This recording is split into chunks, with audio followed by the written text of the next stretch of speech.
Sasa unajua jambo liende, hisia iwepo. Na mara nyingi ukitaka kutaja jina au ukitaka kuzungumza kitu, unaweza mtu kasema anayesikiliza kafumba macho. Na kwa mimi nilipokutaja jina nilikuwa nimefumba macho. Sasa nikasahau msemaji wangu, nielewe, nilisahau nikajikuta nasema Mungu nisaidie. Haikupita dakika moto mkubwa uliwaka. Hakuna hata aliyetaka kubaki kwenye kilinga kile. Sio mganga, sio mimi. Wote tulikimbia mbali. Kila mtu alijivunia mbio zake mbio na kutoka nje.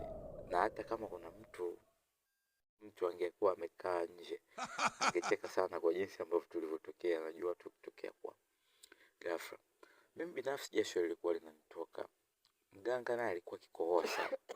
Nashukuru pembeni kulikuwa na ndoo ya maji. Nikachota kwenye kikombe hivi, nikasema nimpatie ili kusudi angalau, sababu tayari katika taharuki, au sio? Together. Au sio? Nikampatia akanywa hayo. Naye akafuata na kunawa hapo hapo.